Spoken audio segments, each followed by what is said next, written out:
Hello and welcome to Quilt Addicts Anonymous. I'm Stephanie Brennan. Today we're going to be doing a very in-depth quilting play-by-play on how I quilted Cosmos, which was designed by our very own Stephanie Brennan. And she normally is answering your emails, but she also is a very talented sewer and quilter. And I designed the fabric with QT Fabrics. It was a collaborative collection with them. And we do have just a teeny amount left. It's been out for a bit. But we do have some kits available as I'm filming this. So I'm super excited about this one because I normally don't get to go all out on a quilting design. Normally I'm on a really tight deadline. So I try to give it as much as I can on the time limitations that I have. And there's always, you know, only so many hours in a day. But I did end up taking about a week's time, working a couple hours each day to quilt this. And it took me many hours to do these background pebbles. And I was reminded why it's been so long since I've done pebbles when I started doing this. But I just love how it turned out. And I love that I was able to kind of flex my wings a little bit and really have some fun with this one. So I think we're going to be doing more of that in the future.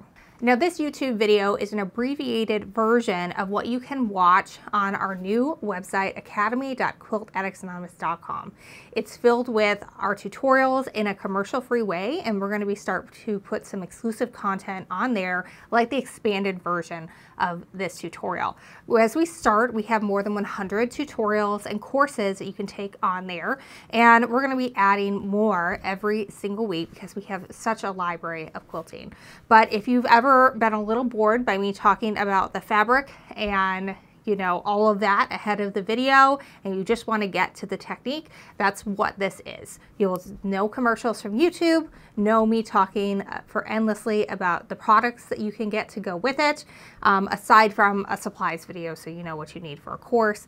But this is really, if you just are there to learn, you absolutely can do that. And the courses are priced really reasonably, so that way you can really learn something and make your quilt better and more awesome.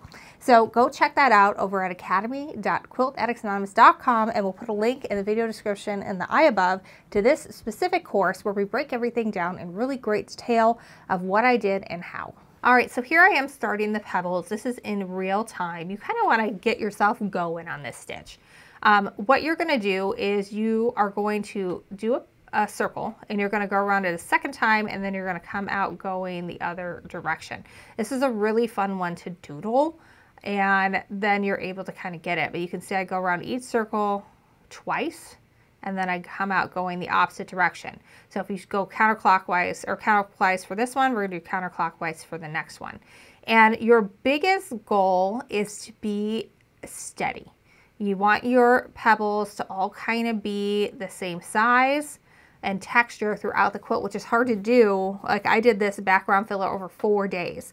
So I always needed to kind of look back at what I had done previously to make sure I was at about the same amount. And it can be really easy to make them a lot bigger as you work your way down. But when I'm filling in like a corner like that, I kind of just did like a whole line of background filler. Like all the pebbles just kind of went right up over each other. And if at the beginning your pebbles are kind of overlapping a little bit, that's okay. It's not a big deal. It'll just really look like a lot of texture. And I know that you might think that doing this much of quilting is going to make the quilt really stiff. And originally it is. But once it gets washed and used, it gets super comfy. I have a quilt that's on our couch. That was the first one I tried pebbles with. And that one is so cuddly because it has been washed and used, and it just looks really fun, and the texture of it is really fun on that couch. And that was like my learning quilt. I had a bunch of half square triangles that I was just doing different things in. As I worked my way across the chevrons, I was practicing different background stitches or filler stitches, and then in the entire background of it, it's just a lap size, I did pebbles. And that's kind of the way to go. Like, you need to do it enough to where by the end you got it and you know what you're doing. But you can see here we're going counterclockwise, clockwise, counterclockwise, clockwise. And you're just moving around the quilt like that, creating tiny little circles that are about the size of, in this case, the ruler foot. So that's a nice little guide to see how, if you're getting too big or too small. And this one really kind of got filled up, up and down, up and down, up and down. You don't always have to do that. It looks a little better when you can make it a little bit more random, but I find that I kind of have to have some sort of semblance of what I'm doing. Otherwise, I'm going to miss entire patches and not necessarily know how to get back to that. But whenever I have that outlining stitch, like right here, you're going to see that I'm going to work my way right up that outlining stitch, doing all of those little circles. And this way, I can make sure I hit it all and I give myself really good padding to work out of. And rather than trying to make my way back, I'm going to fill in that tiny little triangle as I go. But this is definitely one that, you know, if you're doodling on a Zoom meeting that you have your camera off on, this is totally one you can do for that. Dry erase boards are great because you can practice, practice, practice, and then wipe them clean and practice again without wasting any paper.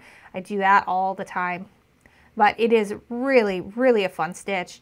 It is not super hard. I think this is one that you can do pretty easily on a home sewing machine too. Because I find it a lot easier to work on a smaller scale on the home sewing machine than on the long arm. But you really just want to go back and forth, or not back and forth, but, you know, filling it in nice and evenly. But clockwise, counterclockwise, clockwise, counterclockwise. And whenever you need to travel, you're going to travel around the edges of the circle. So we're going around and we're just going to keep doing that circle. It's like a bunch of figure eights that are all connected and all about the same size. And you just kind of work and fill that in. And look at how much nicer that part looks than that corner I filled in that's very uniform. You kind of want it to look more like organic, like what I'm doing here. And sometimes, you know, you can fill in a little bit more, like right here. I know that I'm not going to be able to go all the way down there and that I'm going to have to hit that part on the next pass. So I kind of just branched out a little bit. I'm going to fill in this triangle as I make my way back. But that way I've got really good dense quilting. I don't have to waste a ton of real estate when I'm rolling ahead. And you just kind of want to make sure that you are hitting the sides as well as you can as you're working your way through this. But again, not a hard stitch, but a time-consuming one. I'm not joking when I told you it took me 4 days to get through this. I think it was 2 to 2.5 hours a pass, 1 5-foot pass going across, and it was a lot. And I remember I got to the point, I thought there were 4 rows in it, and then I unrolled and I realized there was a 5th. I was just like, oh no. I went from thinking I was almost done to thinking, oh, well, there's another 4 hours that I have to do still on this. But it's definitely something that when you get to the end, you're like, that took flipping ever, but I absolutely love this and it looks fantastic. One thing I also did here is I used a really charcoal thread because I did want to be able to see my bubbles, and it created a very interesting texture and added to the design of it. So you could have gone with an even darker thread if you wanted and matched it more to the black, but that's like totally up to you. All right, so here I'm bubbling myself into a little corner. So now what do? Well, you're going to use that line, that echo line that we drew, to travel to the next spot. So we're going to travel along that, going down to the tip of that triangle on that echo line. And we're going to come up a little bit. And then you're able to start bubbling again and filling in the next section. The only thing that you want to be aware of is like right here is I haven't outlined that part yet. So I had to make sure that it all got outlined and everything looked good before I moved on completely. So now here I am, I can go up this section and then fill in from there. And when you have big wide open spaces, it really doesn't matter how you move around. But when you are working in tight spaces like this, you kind of need to have a plan. So you make sure you don't kind of quilt yourself into a corner and fill it in kind of evenly as best you can. So here, what you're going to see me do is kind of go around all of this section.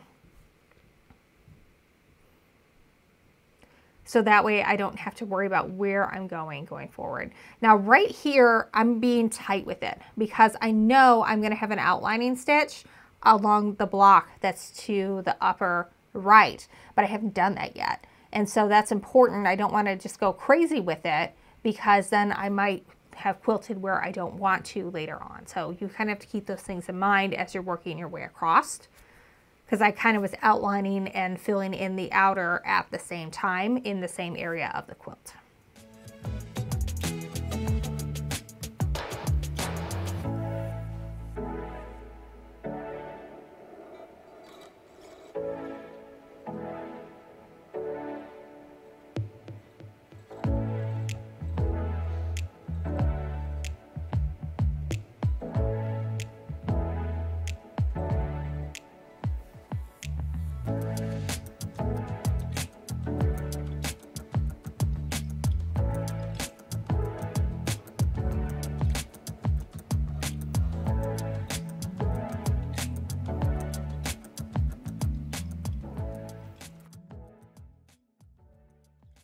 All right, so now we're gonna start block A. Now in reality, I started with all of my dark gray threads first when I was done with the background. So that way I could only have to change threads one time. Now I'm using that dark gray thread. The first thing I'm doing is I'm outlining everything the same way I outlined all those blocks. And I'm doing that modified stitch in the ditch where I'm sewing exactly right next to the seam to give me good direction or definition and also a place to travel. So you can see I just traveled straight through to create kind of an X marks the spot in the center of that. And because this is a really small scale block, I want to do small scale quilting too. So we have a teeny tiny little X in the center of each one of those. It's the same triangle that we did in that outer border, but obviously on a much smaller scale because that's like a 1 inch, a little square there.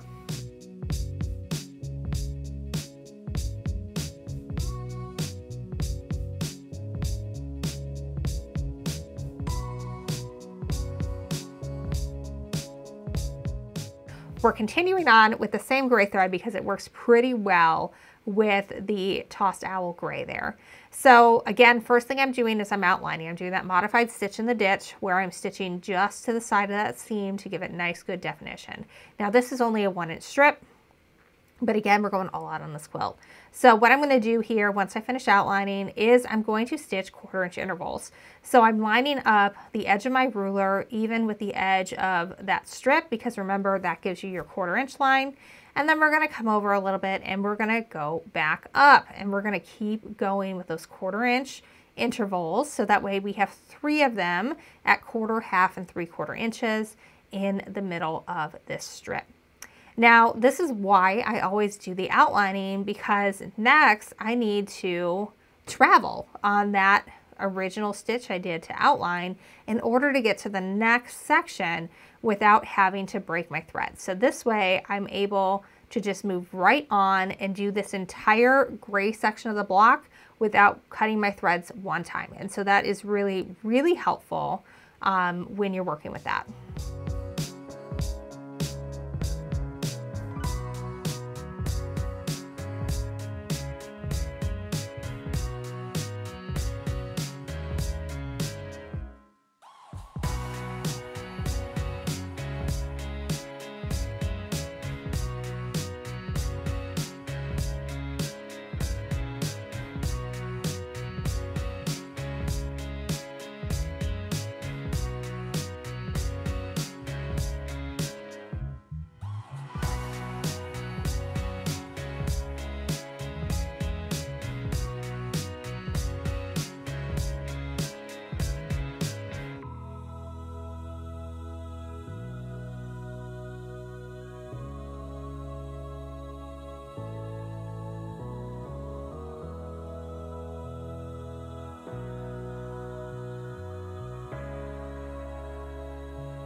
All right, so what I'm doing here is I'm marking at 1 inch intervals on each of those half square triangles because I want to quilt that entire corner area as one piece, even though it's 2 half square triangles and 1 square. I want it to visually look like one piece when I am actually going through it with quilting. I've also changed my thread here to that same light teal that I used when I was working with that inner border, and I used that anytime I was using this fabric or a similar color within the quilt. I use a friction gel pen for these. I have really good luck with them, but you do want to test out on your fabric because sometimes it can leave like a shadow of where it was, but I've never had any problems with them coming back. All right, so again, first thing, I'm going to sound like a broken record. First thing I do always is outline everything. Even though I've already outlined pretty much everything else on this block, I want to make sure that I've got a nice area where I can travel and it looks like it's all one piece. So I'm outlining on that modified stitch in the ditch where we're stitching right next to that seam allowance. And again, I have done this for seams that have been pressed open for more than 100 quilts, and I have never, ever, ever had a problem. So you can stop believing that quilt police myth that you can't do this. All right, so now that we are in here, this is when the fun is going to begin. So what I'm doing is I'm lining up that ruler a 1/4 inch away from that first hash mark, and then we're gonna go into the corner. Now we're gonna line up the corner or the ruler with that second hash mark, reline it up with the point of our half square triangle, and then we're good to go. Now we're going to travel along that stitching line we did, and we're going to go from that corner to corner, and then we're going to continue our trip around. We've got the ruler lined up a 1/4 inch away from the first hash mark, and we're going to go into the corner of the half square triangle. Then we're going to line up a 1/4 inch away from the next hash mark, and then we're going to go into the corner of the square. So this way we've created a really cool texture of this, and it really looks really fun. It looks like you have one entire piece when you look at it as a whole, even though this is definitely 3 separate pieces. Now the one downside to this is there's no really great place to travel from our little arrow piece to another, so I did have to break thread every single time when I was working around this, but it was absolutely worth it, and there weren't that many of these blocks in here, so I consider that a win. We can watch it a couple of times, but to me, this was like doing those markings made it so much easier for me to be able to have a consistent look each time, because this looks really good. The texture of it, everything is nice and even, it's planned out, it looks good, and I don't know that I would have gotten it this well if I would have been using the ruler to measure. And again, that slim ruler does not have a 1 inch marking on it, so I would have kind of been guessing a little bit. So that is, if they ever redesign the slim, I want a line down the center. I want the 1 inch marking. That's just my 2 cents. But that is the only flaw in this ruler. I really like it. It's got those white and black hash marks on it, which is really great on a quilt like this where we have very different color values because you can see it no matter where it is you're working. But it is really, I just love the way this looks, and in my opinion, marking it with the marking tool was better than trying to use the measurements on the ruler, although I do that in a lot of cases.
Well, I hope you enjoyed watching how I quilted Cosmos. I hope it gives you some ideas for your next quilt.